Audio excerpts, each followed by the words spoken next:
Ayat yang kedua, yaitu ayat yang saya janjikan pada saudara untuk membuktikan bahwa berbondong-bondongnya orang Yahudi pergi ke Palestina ini penghabisan kumpulan orang dan bangsa itu di dunia.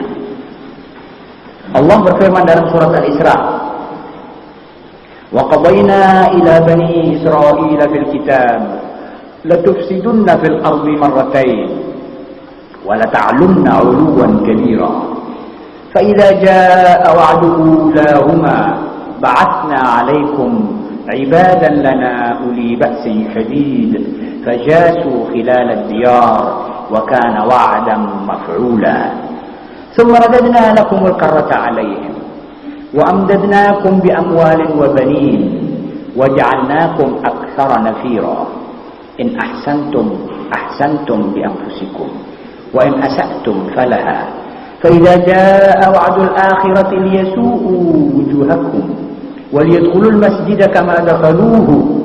Ini kurang. Kama dakhaluhu. Tak pakai alif tapi ganti ha. Kama dakhaluhu awwala marrah wa liyutabbiru ma 'alaw tatbira 'asa rabbukum ay yarhamakum wa in 'udtum 'udna wa ja'alna jahannama lil kafirina hasira. Dalam ayat ini kesimpulannya Allah berfirman, dan kami telah memastikan terhadap Bani Israel dalam kitab itu bahwa kamu wahai Israel akan membuat durjana di dunia ini 2 kali. La tufsidunna fil ardi marratain wa la ta'lunna 'uluwan kabira, dan kamu pasti akan congkak sombong secara luar biasa. Dan inilah sekarang yang kita lihat Israel di zaman ini persis seperti zaman dahulu. Permulaan kata Allah Subhanahu wa taala, "Fa idza jaa wa'du lahuma," dan apabila janji kami, yaitu apabila tiba saat hukuman bagi kejahatan pertama dari kedua kejahatan itu, kami datangkan kepadamu hamba-hamba kami yang mempunyai kekuatan yang besar. Lalu mereka mengobrak-abrik di kampung-kampung, dan itulah kepastian yang pasti terlaksana.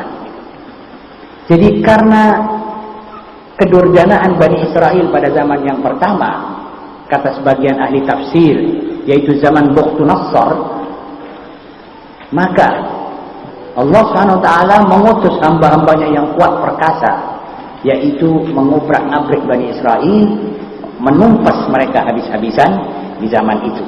Dan itu sudah terlaksana. Wa kana wa'dan maf'ula. Tsumma radadna lakumul karrata 'alaihim. Lalu kemudian kami berikan kepadamu giliran untuk mengalahkan mereka kembali. Dan kami membantumu dengan harta kekayaan, anak-anak, dan kami jadikan kamu kelompok yang lebih besar. Tapi Allah di sini tidak menyebutkan iman. Karenanya bisa kita katakan pada Bani Israel, karena manusia-manusia muslim di Timur Tengah sesudah menjatuhkan khilafah Islamiyah, maka kami kumpulkan kamu kembali, hai Israel, dengan kami jadikan kamu umat yang berbondong banyak, dan untuk membuat durjana yang kedua kali. Fa idza jaa wa'dul akhirah, sebagaimana nanti akan disebut oleh Allah Subhanahu wa taala. Jadi Bani Israel di tahun-tahun ini adalah tahun, barangkali ini catatan yang pertama adalah sejak Herzl, penegak faham Zionisme, bertemu dengan 3 kawanannya di Gunung Pal di Switzerland, kira-kira 70 tahun dahulu. Sejak itu sampai sekarang ini termasuk wa'dul akhirah. Karena itu kaum Yahudi sekarang condong untuk kembali ke Palestina. Ji'na bikum lafifa, artinya kami bawa kamu datang bondong-bondong dari seluruh penjuru dunia. Jadi Yahudi yang ada di Palestina sekarang ini ada seperti Menachem Begin. Menachem Begin itu orang Yahudi tapi dari negeri Belanda, dari Nederland. Ada Yahudi seperti Abba Iban, ini orang asalnya dari Swiss. Dan macam-macam Yahudi itu kumpul di situ. Yang dari Soviet, yang dari Skandinavia, yang dari Sweden, yang dari Denmark, dari Inggris. Dan ini masuknya mereka melalui pemerintahan Inggris di Palestina habis Perang Dunia Kedua. Tahun 45 sampai 48. Itu Yahudi sudah dikonsentrir di situ. Baru dicetuskan negara Israel tahun 48 dan seluruh dunia mengakuinya. Saudara-saudara, ini durjana yang kedua dan ini terakhir. Tidak jaa wa'dul akhirah. Ada ulama tafsir yang mengatakan jaa wa'dul akhirah ji'na bikum labisa, itu hari kiamat. Ini juga tafsir yang tentu juga benar. Tapi saya memilih karena ada wa'du ulahuma yang pertama tadi, ini durjana yang kedua. Akhirat nanti akan menggiring kita semua, bukan Yahudi toh. Saya lebih condong bahwa yang kedua adalah yang ada sekarang ini. Dan ini mereka punya kejahatan luar biasa. Sehingga Anda tidak usah ragu, segala macam kejahatan sumbernya mereka. Fitnah sumbernya mereka. Orang Arab diadu domba, ya mereka. Ya betul, melalui pemerintahan Amerika Serikat dan melalui Soviet, Rusia. Tapi mereka yang mengemudikan ini, dua negara besar. Dua negara besar itu dikemudikan oleh Yahudi. Karena itu mereka tidak takut apa-apa. Putusan PBB itu diakhirkan begitu saja. Disuruh mundur malah diprotes PBB. Kenapa kamu suruh kami mundur? Seakan-akan mereka tidak menindakkan suatu kesalahan. Dan orang-orang kerengnya Yahudi itu sekarang di Palestina. Nanti ke Amerika. Dari Amerika pindah ke sini. Ke Palestina. Dan orang Arab diadu domba oleh mereka. Dan sekarang orang Arab disuruh memerangi Islam ini, ya mereka yang nyuruh. Seperti bukan kemauan sendiri orang Arab memerangi Iran ini. Sebab tidak masuk dalam akal. Bagaimana orang Arab bisa ngeroyok orang yang mengatakan saya ini Muslim. Nahnu muslimun. Bagaimana orang Arab yang muslimin ini bisa ngeroyok ini? Tentara Raja Hasan sudah di Irak. Raja Hasan itu di Maghribi, pucuknya Afrika Barat, berhadapan dengan Spanyol. Sudah dikirim ke Irak. Tentara Mesir yang sama Irak musuh-musuhan dikirim ke sana. Tapi kebetulan berkelahi sama tentara Irak. Baru-baru ini akhirnya berapa orang gugur dari tentara Mesir. Tentara Jordan di situ. Tentara semua di situ. Dan Saudi membantu memberikan rahasia-rahasia dengan kapal terbang pengintai ini. Yang nyuruh orang-orang Arab berbuat begini ini adalah Yahudi. Atau Amerika. Jadi seperti orang mau main konser, diangkat gini saja, semuanya sudah sama tabuannya. Tapi waktu mereka menghadapi Yahudi, tidak sama tabuannya. Ada minta rangkul-rangkulan sama Yahudi seperti Mesir. Ada yang minta sotok-sotokan main seperti orang main biliar. Kamu sotok sini supaya konsumsi rakyatnya tidak marah. Rakyatnya Muslim. Ini kepala-kepalanya saja yang berfaham atau sudah mendapat brainwashing daripada Yahudi. Tapi kalau umatnya tetap Muslim. Saudara-saudara, memang seperti kita anggap bahwa mereka ini bukan karepnya sendiri. Baitul Maqdis yang sekarang ini dibakar oleh Yahudi, habis dibakar digali lagi paimamanya, orang Arab tidak bergerak untuk pergi ke situ. Seruan jihad ke Baitul Maqdis, tidak pernah ada satu orang mekul satu bedil. Afghanistan sekarang ini jerat-jerit karena Iran dipukul oleh Irak, kami tidak dapat bantuan senjata. Jadi yang membantu Iran dan dalam membantu Afghanistan dalam pengobatan dan senjata adalah Iran. Sekarang baru tahu. Iran tidak bisa sanggup membantu. Dia sendiri kekurangan. Dia sendiri dikurung. Dia sendiri diboikot. Dia sendiri diperangi oleh seluruh dunia. Tidak ada satu negara yang tidak memerangi. Ya, ada satu kelompok Ikhwanul Muslimin yang tidak memerangi. Yang lain musuh. Karena kekuatan Islam lah mereka bisa bertahan sampai hari ini. Saudara-saudara, ini mukjizat Islamiyah. Dan mukjizatnya Nabi Muhammad SAW. Sebab Nabi Muhammad bilang dalam Quran, barang siapa membantu melaksanakan ajaran Allah, maka Allah akan membantu dia. Dan inilah, in tansurullaha yansurkum.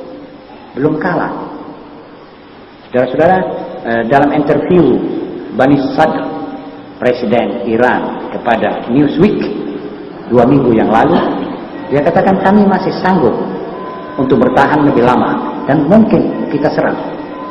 Tapi sekarang Irak sudah mulai memakai senjata beracun, gas-gas racun. Ini semuanya Amerika yang memberi. Saudara-saudara, tapi kita tetap berharap kepada Allah. Dikejar di sini nanti meletusnya di Eropa. Tahu-tahu ada khilafah Islamiyah di Eropa. Kalau saudara mau tahu apa sebabnya saya bicara mungkin Eropa, insya Allah pada malam Kamis saya sebutkan alasan saya mengatakan bahwa Eropa mungkin menjadi negara Islam yang pertama di dunia sesudah Iran ini. Baik Iran ini surut apa tetap, tapi Eropa nanti, sebab sudah lebih matang lagi.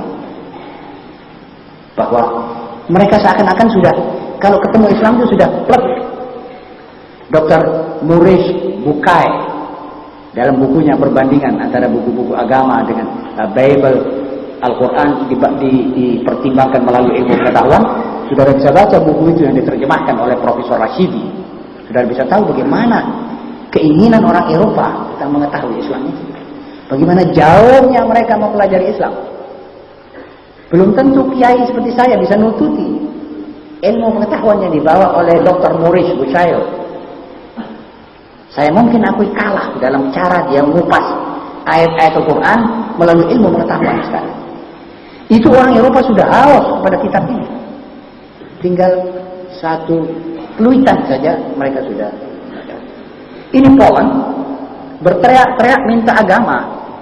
Dulunya mereka Katolik dan sampai sekarang Katolik, tapi Katolik tidak bisa memuaskan mereka. Ini Paus, ya dia bilang kembali ke Tuhan, kembali. Tapi apa konsepnya?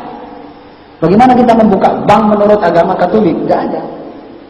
Nanti kalau membuka bank menurut agama Katolik ya membuka bank sekular seperti kita semua ini. Jadi saudara-saudara, Islamlah yang ditunggu oleh Eropa. Dan insya Allah hal ini tidak meleset. Akhirnya, wa qulna min ba'dihi li bani Israil uskunu al-ard fa idza jaa wa'dul akhirati ji'na bikum lafifa. Ayat 104 surat Al-Isra mengatakan, dan setelah itu kami katakan kepada Bani Israel, kamu boleh bertebaran di seluruh dunia. Kamu, wahai keluarga Israel, bertebaranlah di seluruh dunia. Namun nanti kalau sudah waktunya, musim kamu akan mengadakan kedurjanaan babak kedua dan terakhir, nanti kami akan tarik kamu untuk kembali ke satu tempat, yaitu Palestina. Rencana Yahudi sekarang akan menyerbu Khaybar.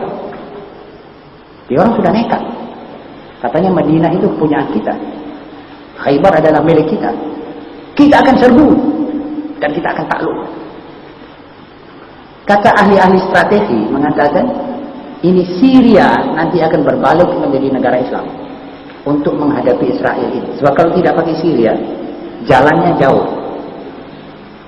Jadi Ikhwanul Muslimin di Syria sekarang bekerja keras untuk menumbangkan pemerintahan Zionis yang dipimpin oleh Hafiz al-Assad.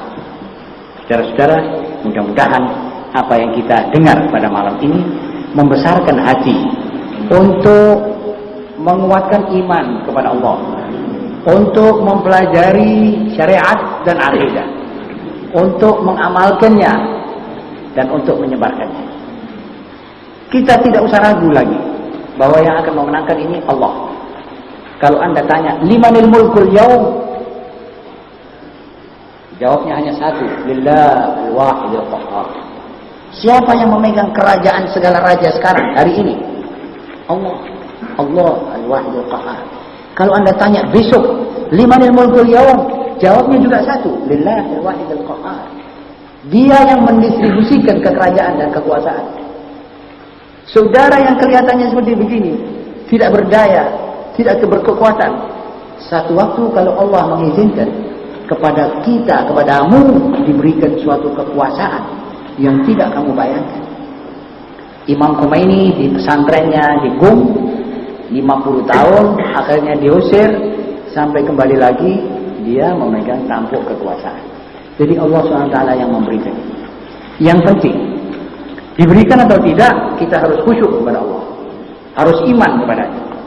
Harus mendidik anak-anak kita. Minimum satu anak harus menjadi kiai, harus menjadi ulama.